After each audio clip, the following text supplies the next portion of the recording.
Assalamualaikum warahmatullahi wabarakatuh. Halo Bapak, perkenalkan saya Anissa Ardianti Anwar. Saya Amanda Nisa Nadia. Saya Pani Sapiani. Saya Meli Suryani. Saya Alfianita Fahira Yamin. Kami dari kelompok ahli dissection. Jangan lupa nonton. A few moments later.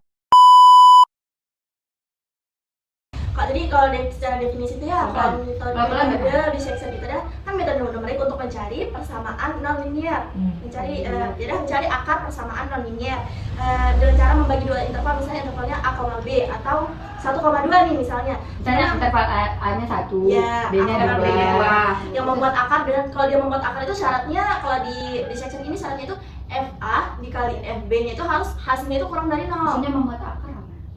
Untuk mencari kayak akarnya itu Yang ada akarnya. Oh, Benar nggak ada harus yang ada akarnya. Ya. Oh, Kalau dia ada akar, kalau misalnya hasil kali FA kali FB-nya itu kurang dari 0, pasti dia membuat akar. Misalnya kayak sekarang kan 1,2 misalnya intervalnya, berarti F1 dikali F2-nya itu harus kurang dari 0, baru dia bisa dibilang membuat akar. Nah, lalu sekarang kita pilih interval yang mengandung akar secara berulang sampai diperoleh perkiraan akar dengan ketelitian tertentu. Itu maksudnya nanti kita cari sampai mendekati interval. Kita tes dulu nih dari misalnya kayak fx1 F1 kita cari kan misalnya fungsinya itu X kuadrat min 2. ya, X kuadrat min 2, berarti kita ganti kan dari 1, X-nya 1 ya. dan nanti 1 kuadrat min 2, hasilnya kurang dari 0 apa enggak? Kalau misalnya dia kurang dari 0, berarti dia benar membuat akar. Kalau enggak kurang dari, kalau dia lebih dari 0, berarti dia enggak membuat akar. Misalnya berapa deh contohnya yang X kuadrat min 2. X kuadrat min 2. Nah, masukin 1 kan 1 pangkat 2 kan 1 min 2, hasilnya min 1.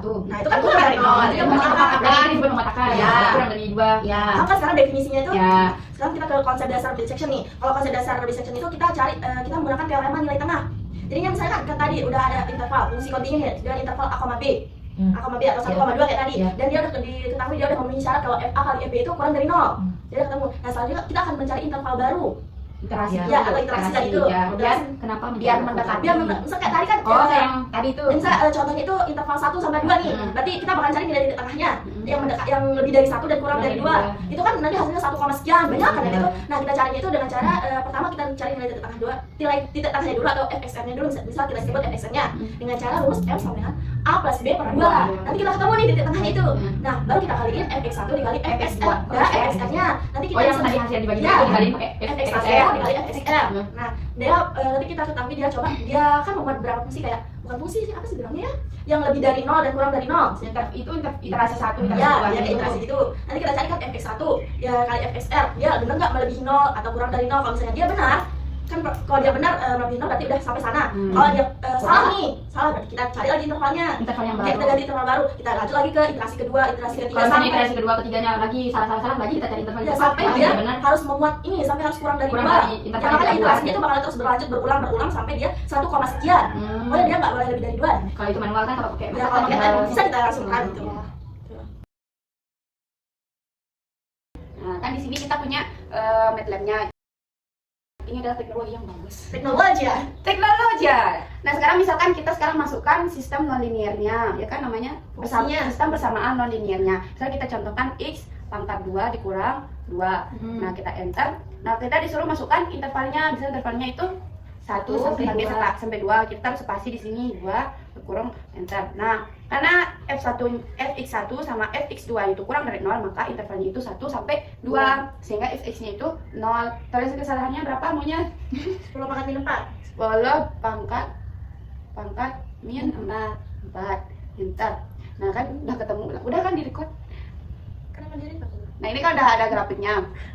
Terus kita udah dapat kita iterasi ke-1, iterasi kedua, ini kan iterasi kedua sebenarnya panjang, ya kan? Dari iterasinya pagi tadi itu di sini jadi akar persamaannya dan x itu 1,25 dengan fxr negatif 0,4375. Dan di sini kan kurang dia 4375. Di sini kan bukan 4375. 4375. Dia kan negatif, kurang dari 0, jadi dia punya akar persamaan. Udah sih.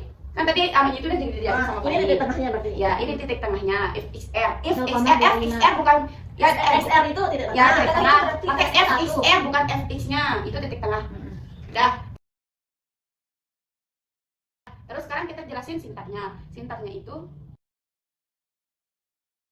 yang ini.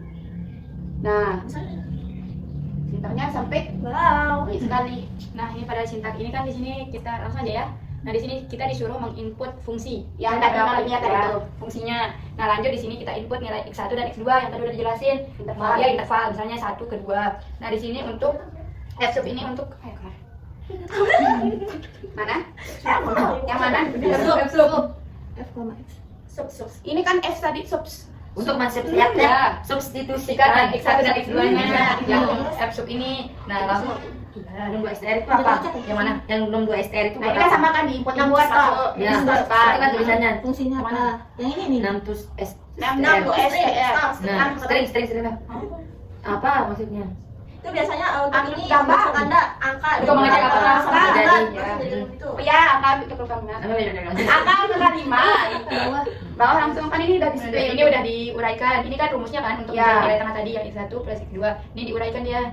Nah kan jika kalau Mana lagi? ini kan subplot. Ini kan kalau jika dia apa namanya? fxr-nya itu kurang dari 0 berarti jalan dia, kalau enggak berarti dia kalau ada lebih dari 6 berarti berhenti dia. ada akarnya, kalau ada akarnya berarti jalan. Itu ini buat subplot ini nih garis-garisnya itu.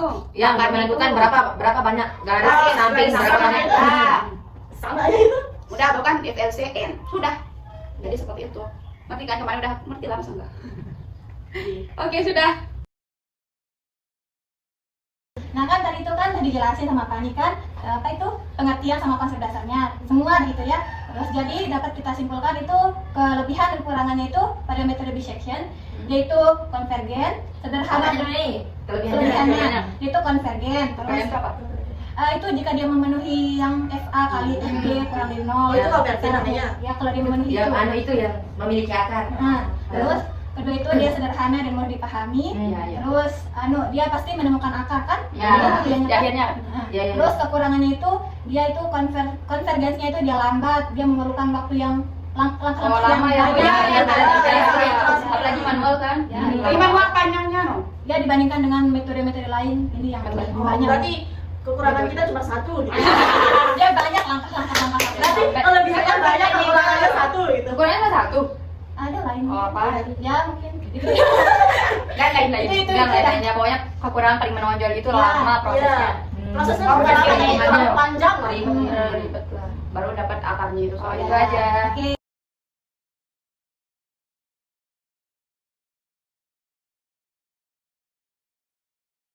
Ini kan kita punya fungsi nih fx kan, fungsi fx x pangkat 3 min x min 2. Nah, dengan intervalnya kita pakai 1 x2 ya. Intervalnya itu 1,2. Yang pertama itu kita mencari nilai fx1 sama fx2-nya dulu. Kita langsung buat aja ya. Fx1 sama dengan ini langsung aja kita masukin x1 sama x2-nya itu ke fungsi yang udah kita punya tadi tuh. fx1 sama dengan Kenapa ada dia dua? mana? Ini kan dua. Kan satu dulu, kan fx1 dulu. Ya kan kita ganti dulu. Kan Oh, sama, ya, ya, kita ganti dulu. Oh, iya. Ini kita ganti pakai 1 x-nya. Itu makanya hasilnya di sini negatif 2. Terus sama dengan fx2-nya gitu juga kita ganti x-nya Ya, itu pakai pakai x2-nya yang kedua. Ya, pakai 8 fungsi ini. 4. Apa kan? Ya, sip. Terus yang kedua itu kita cari membuktikan fungsinya mempunyai akar apa enggak. Kalau dia fx1 cara membuktikan fungsinya itu mempunyai akar apa enggak yaitu dengan mengalihkan fx1 dengan fx2 di mana keduanya itu kurang dari 0. Hasil kalinya itu. Ya. Ini kan 2 dikali negatif 2 dikali 4 negatif 8 Ya, kurang dari 0. karena dia kurang dari 0 makanya dia punya akar. Setelah kita tahu dia punya akar apa enggak, makanya kita cari terus nilai titik tengahnya itu yaitu xr. Rumusnya itu xr sama dengan x1 plus x2 per 2. Kita masukin ya x1-nya 1, x2-nya 2 per 2. Jadinya 3 per 2 kan? Hasil 3 per 2 itu 1 per 5. 1,5. Terus kita carilah. Terus setelah kita temuin titik tengahnya, terus kita cari fxr-nya, yaitu dengan memasukkan nilai xr-nya itu ke fungsi yang kita punya tadi. Kita gantilah nilai x-nya itu menjadi xr. Iya betul. Negatif 0,125. Nah, setelah kita mencari fxr-nya itu, barulah kita mencari interval barunya. Ya, setelah itu. Terus Kali ya. Ini kan Oh, ya. cara kabarnya. kita cari interval barunya itu, kita menggunakan dua kemungkinan di sini.